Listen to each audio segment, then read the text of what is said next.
Builders now bailing out of projects before they're even done. Hey everybody, Scott Walters, buckle up, strap in. We got a hard-hitting, pull no punches, no sugarcoating it, no rainbows or sunshine. I'm just going to give it to you and give it to you straight. We got a good one to unpackage today. Welcome to the show. I hope everybody's doing great. So here we go again. Let's step back on the real estate merry-go-round. Around and around we go. This was, in fact, friends, a game of musical chairs during stimulus. Unfortunately, stimulus stopped and the music stopped playing on who? You guessed it. The builders. Be greedy when others are fearful. Fearful when others are greedy. I'm pretty sure somebody pretty smart said that, and it was, in fact, one of the richest people on planet Earth, Warren Buffett. Be greedy when others are fearful, fearful when others are greedy. Greed swept these markets. That's what happens when you pour nitroglycerin into the engine of the U.S. economy, which is in fact what we did during the stimulus era. We overheated all markets, but the real estate market led the charge because it's the biggest asset class on planet Earth, because it's the biggest purchase people make in their lives. Insanity, right? As a real estate guy, I've taken my lumps. I love real estate, by the way. I couldn't imagine doing anything else, which is kind of curious, right? Because I'm here running my mouth on YouTube, actually warning people. I'm willing to sacrifice your sale and earn your business later. And that's the type of agent you want. And I hope that's why you tuned in today. But the reality is this. The builders don't care about you in that way. Nobody really does in that way. We've created a society that's so full of greed. Step on whoever you got to step on to turn profits and to basically protect your shareholders. The public takes the back seat. And that is why I'm here with you, my friends. Moment of clarity during the crisis. I was just a real estate agent stuck at home, and all of a sudden I'm an essential worker. I'm essential. I was part of the stimulus package. Let's go sell some houses, and agents trying to act like, oh yeah, this is all normal. No, it's not. There was nothing normal about it. There was no organic growth. It was market manipulation. It became a casino climate out there. And you drank the Kool-Aid. Shame, shame, shame. Shouldn't have done that. You need to protect your clients. Money's not worth it, man. It doesn't matter. If you're all about the money, it's never going to be enough. It'll never be enough. Learn how to be happy with a little, and then anything after that is just icing on the cake. But today we're going to talk about the builders, friends, because they got caught up into this game of musical chairs, which happens every time there's a real estate bubble. They come pouring in along with new agents.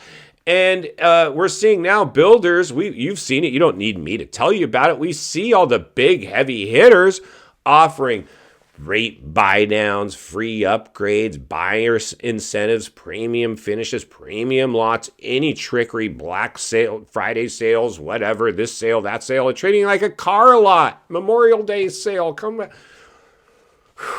Insanity, right? And the poor people that bought, because you don't just build a housing tract in a month. It takes years, right? So the people that bought in phase one out of maybe a 4-phase development, the people now, they're trying to liquidate the last phases, right? Get them off the books.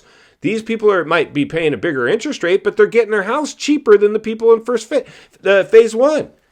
That's horrible. You don't care about that. Your house is not worth what you paid for it. Your interest rate won't save you. But it gets better or worse, depending on how you look at it. We're going to take a look at a listing today, builder. This is the writing on the wall for me, right?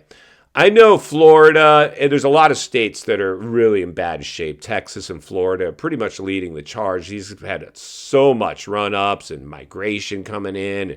Now with people trying to hold on to their jobs, which is a whole separate video, getting pulled back to the office, federal government included, that's great. That is really good. Did you know that we were paying government jobs to work from home? Only 6% were going to work in an office? Insanity. Insane. So a whole separate issue, a whole separate thing. But the reality is this, friends. The builders now are in absolute liquidate panic mode. Get them off the books. We know Warren Buffett is heavier in cash than he's ever been in his financial career. He sees this thing coming. He knows.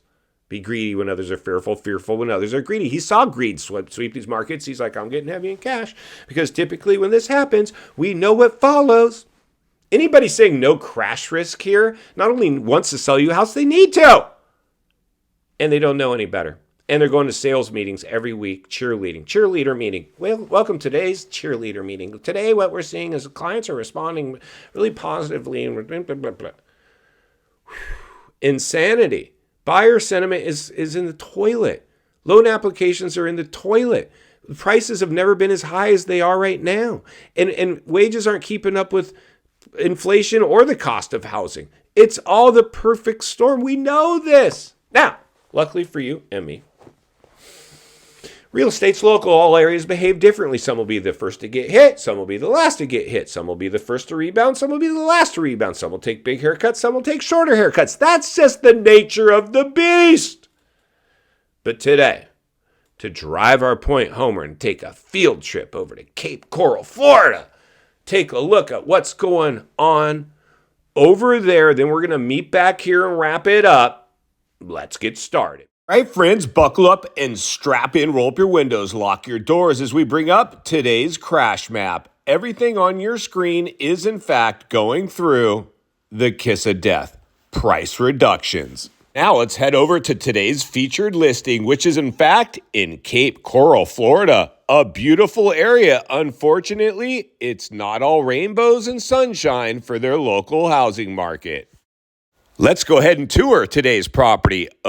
Houston, we have a problem. An unfinished house hitting the market. The sign of the times. Let's go ahead and dig a little deeper and see what we can find out. You always want to bring up the street view and get a look at the surrounding area and neighborhood. And what do we see here? It's missing its neighborhood. Apparently, no building occurred in this area. You thought maybe you were going to move into a future neighborhood. Now you're moving into a future ghost town.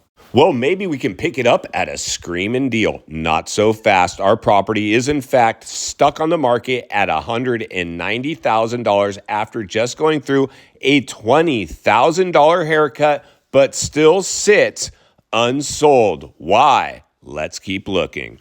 Let's read between the lines and look between the cracks of our property description. Strike one, all caps, never a good look, but let's go ahead and read a little further. This property is currently mid-construction. Strike two, the perfect opportunity to take over this wonderful 4-bedroom, 3-bathroom home that is 1,683 under air. What do you mean under air? Underwater is more like it. I think they meant to say square feet.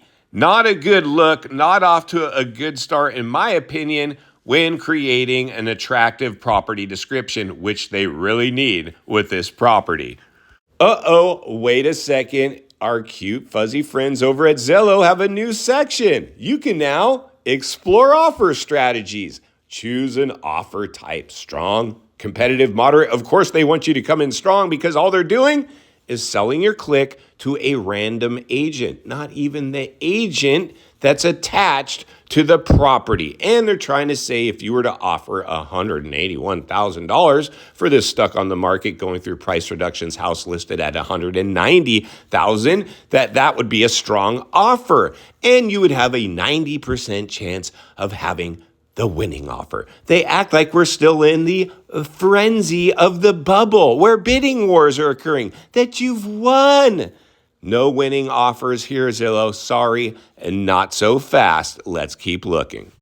It may have just gone from bad to worse. Our property has a mid-range value of approximately $188,800. That's based on move-in ready homes. Ours is still unfinished, which means somebody's gonna have to pour a bunch of money into this, which means the comps don't work in this situation. And to boot, you can see from the graph below, if you buy this house today, you are buying, in fact, the dreaded falling knife. This property has already went down 25% over the last 2 years, and it's projected to keep doing that based on the graph below. The long and the short of it is, in fact, builders speculated, got stuck in a game of musical chairs. The music has, in fact, stopped playing. They now have a property stuck on the market. Token price reductions is not going to get it done with this one. Let's jump back to the studio and wrap this one up. All right, friends, welcome back. And there you go. Can I interest you in a house that's not even half built?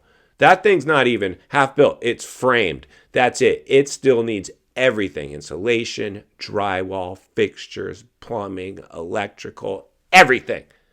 It barely got its foundation and 2x4s up. And here's the kicker. These people, that thing's going back to the bank. If I was a betting man, which I'm not, calculated risk, sure. Minimized risk, sure. A good deal, absolutely. But it ain't that one. Why, you ask? Of course I'm going to tell you. Because that price they're priced at is comparable to houses that are finished. Why would you buy an incomplete house for market value based on what the comps are saying? That is ridiculous. But the reality is, what's more ridiculous, it's just proof. What I've been trying to communicate, not even trying, what I've been communicating to you since the beginning of this whole real estate bubble starting to take shape. It didn't even take shape. It just exploded. We didn't have a chance to catch our breath. It was boom. Overnight appreciation and never seen before highs. Real estate bubble. Thank you. Thank you, leadership, for the real estate bubble. Now, some people enjoyed it because they made a lot of money, but it couldn't sustain itself. So it actually hurt them. It's like winning the lottery. You hear the stories about the people that win the lottery and they end up worse off than they did before winning. That's what this housing market's going to do to people. It created the wealth effect. They spent money like it was going out of style, and it's all imploding. It's imploding on them. So this is a very tricky situation, to say the least. So we're seeing now, what did I show you today? A builder that could not afford to complete their project. They saw the writing on the wall. They ran out of money. The housing market's reversing course in that area. They're in trouble. And nobody's going to come along and they're going through token price reductions. They're not even scratching the surface. It's not even close enough to entice the interest of a buyer. More than likely, that thing's going to sit like that until finally it gets low enough in price that somebody's like, okay, I'll take a shot on this thing because it's within my risk tolerance. But, I don't know what else to tell you guys.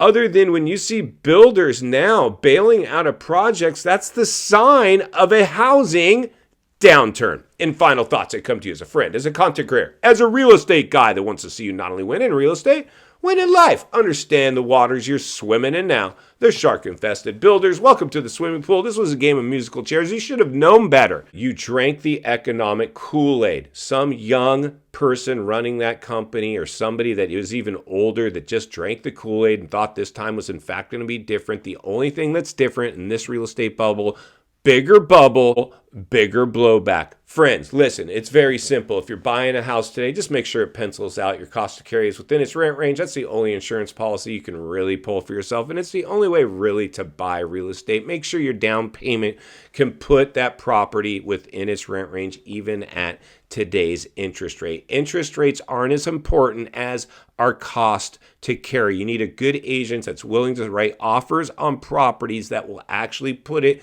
within its rent range, within your budget. And that's why I'll be here to blow the lid off it every step of the way. Because it's not only what we need, it's in fact what we deserve. If you appreciate the content, I want to humbly ask you to give the video a like, subscribe to the channel, leave a comment below. I'd love to hear from you. Social media links in the description of this video if you'd like to follow me there, along with links to channels I've appeared on I think you might enjoy. If you need help buying or selling real estate here in America, I have the biggest network of top-rated agents in the nation ready to assist you. It'd be our honor and our privilege to do so. Email in the description for you as well. Also, if you're watching from your television set today and you enjoyed this video, you're going to love the next video, and there's an easy subscribe icon for your convenience. As always, thank you for your time. Please go make it count today. God bless, and I'll see you on the next video.